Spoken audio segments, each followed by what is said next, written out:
Hey up lads, it's Forze here from the corner. I'm making this video to address some drama that's going off between MiniTom and the corner over his new game called Darkness Arrives. A few days ago he released this indie horror game called Darkness Arrives, and he actually got Callum to live stream it. After 10 minutes of gameplay, the corner grew bored of the game and wanted Callum to switch to a game that they liked. I was one of the people who wanted Callum to switch games, because not only I did not enjoy looking at it, the horror element of the game was just, there was no sound whatsoever. There was only visual pop-ups like that. Stuff that would only really scare someone who would be scared of something that would just pop up right in their face. You see, me, it's the full package. It has to be the sound and a really big pop-up for me to actually genuinely recoil. Without that, I don't even feel it as horror. It's just boring and poorly made.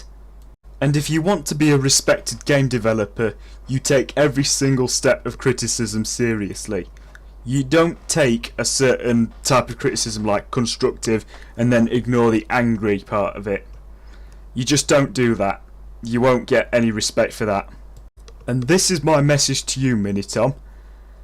When you're a game developer, you are completely vulnerable to criticism or feedback.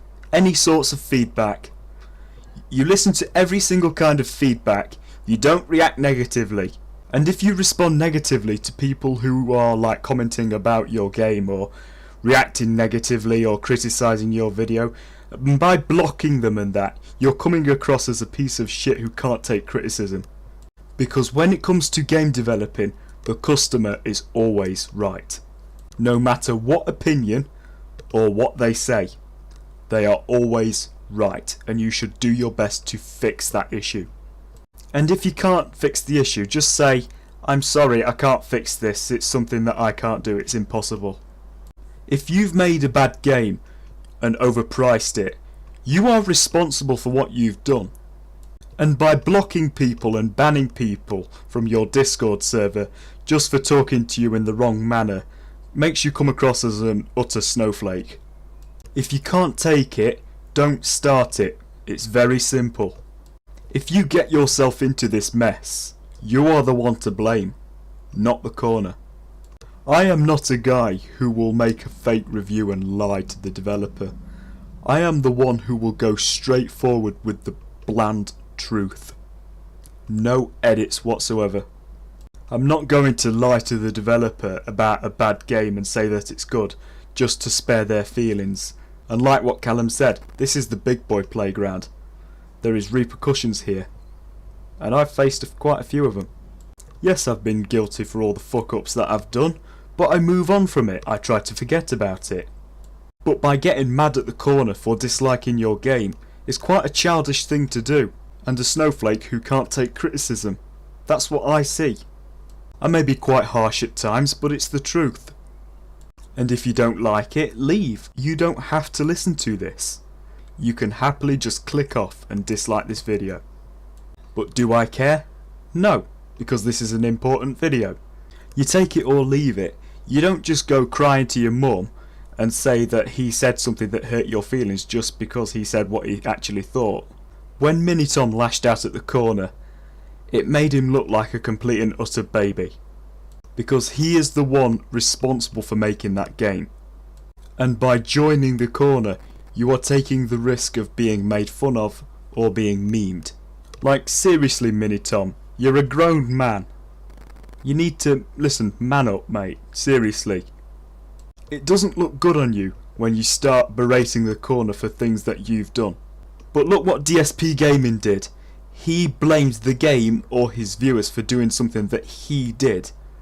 And if anyone criticised him for it, he would ban them and be a total hypocrite.